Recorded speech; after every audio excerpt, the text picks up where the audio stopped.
नमस्कार मित्रांनो. असदुद्दीन ओवैसी MIMचे राष्ट्रीय अध्यक्ष आणि पक्षाचे प्रमुख नेते असं विचारतात, जेव्हा अमेरिका व्हेनेझुएलाच्या राष्ट्राध्यक्षांना पकडू शकते, तर पंतप्रधान मोदी 26/11च्या मास्टर माइंडला पाकिस्तानात जाऊन का पकडून भारतात आणू शकत नाही, असा त्यांनी प्रश्न विचारला. खरं तर हा प्रश्न जरी त्यांनी विचारला तरी हा प्रश्न बऱ्याच वर्षापासून भारतीयांच्या मनामध्ये आहे, की जेव्हा लादेनला अमेरिकेने पाकिस्तानात जाऊन पकडलं आणि त्याला मारलं, तेव्हापासून लोकांना असं वाटू लागलं की आपणसुद्धा पाकिस्तानमध्ये जे आपले शत्रू बसलेले आहेत, आपल्या देशावर जे दहशतवादी हल्ले करत आहेत आणि नेहमी दहशतवाद भारतभर पसरत आहेत आणि पाकिस्तानामधले हे मुल्ला मौलवी आणि दहशतवादी सरळ सरळ भारताला धमक्या देत आहेत, सभामधून भारताविषयी अर्वाच्य शिव्या घालत आहेत आणि तिथले मुनीरसुद्धा रा सेना अध्यक्ष असं म्हणतात की आम्ही भारतीय लोकांपेक्षा वेगळे आहोत, आमचा मजहब, आमचा समाज आणि आमची संस्कृती वेगळी आहे, म्हणजे आम्ही खूप सर्वश्रेष्ठ आहोत आणि ते भारतीय खालच्या पातळीत असं त्यांना म्हणायचं होतं. तेव्हा जेव्हा जेव्हा असे हल्ले होतात आणि जेव्हा जेव्हा पाकिस्तानमध्ये अशा पद्धतीचं भारतीयाविषयी, हिंदूंविषयी, भारत देशातल्या नागरिकांविषयी जेव्हा असं गरळ ओकलं जातं, तेव्हा सामान्य भारतीयांनासुद्धा याचा प्रचंड राग येतो आणि असं वाटतं की मोदींनीसुद्धा अमेरिकेसारखं अशा ज्या पद्धतीने लादेनला उचललं आणि त्याचा खात्मा केला, त्या पद्धतीने त्या ठिकाणी जे मुंबई हल्ल्यामधले, त्याच्यानंतर दिल्लीच्या संसदेवरचे, जम्मू काश्मीरमध्ये सतत दहशतवादी हल्ले करणारे, गुजरात आणि महाराष्ट्रामध्ये सुद्धा प्रचंड प्रमाणात ज्यांनी मोठ्या प्रमाणात दहशत, मोठ्या प्रमाणात दंगली आणि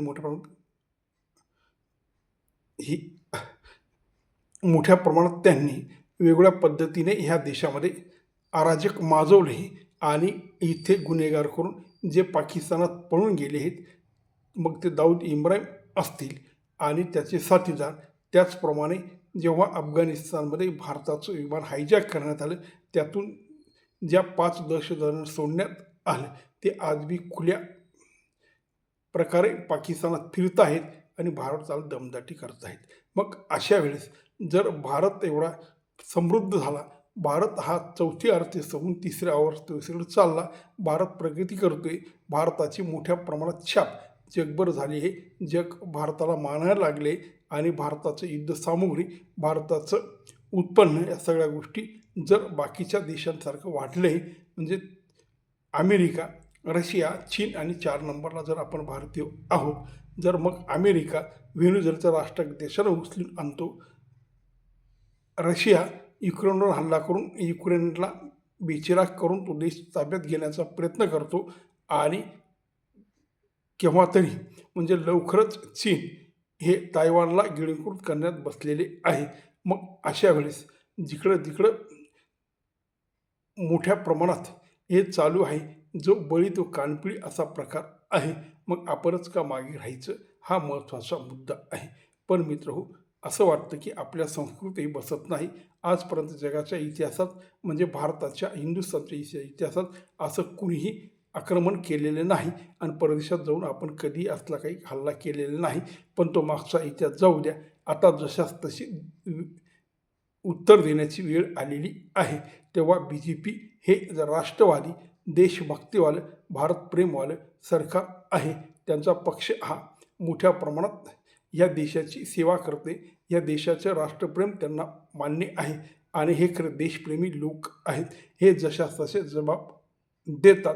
घर में घुस के मारेंगे अशी भाषा भाजपवाले वापरतात आणि 56 इंची छाती मोदींची आहे असे त्यांचे कार्यकर्ते, नेते म्हणतात. तर मग या 56 इंच छातीचा काहीतरी अनुभव लोकांना यायला हवा. तेव्हा मोदींनी असं काहीतरी करून दाखवायला हवं की खरोखर लोकांना वाटेल की आमचा नेता हा बलाढ्य आणि ताकदवान असून तो खरोखर 56 इंचीचा आहे. तेव्हा मित्रहो, असदुद्दीन ओवैसी सुद्धा हे चोख उत्तर BJP देईल आणि ते जे म्हणत आहेत त्या पद्धतीने जर BJPने करून दाखवलं, तर ह्या देशात BJPचा मोठा जय जयकार होईल. तेव्हा हे एकदा मोदींनी करून दाखवावं. पाकिस्तानमध्ये आपले ठराविक सैन्य पाठवून या 5-7 लोकांना उचलून आणावं आणि भारतात त्यांच्यावर खटला दाखल करून त्यांना लवकरात लवकर फासावर देण्यात यावं.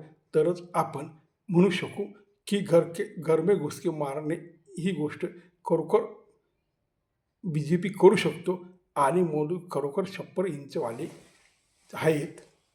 नमस्कार.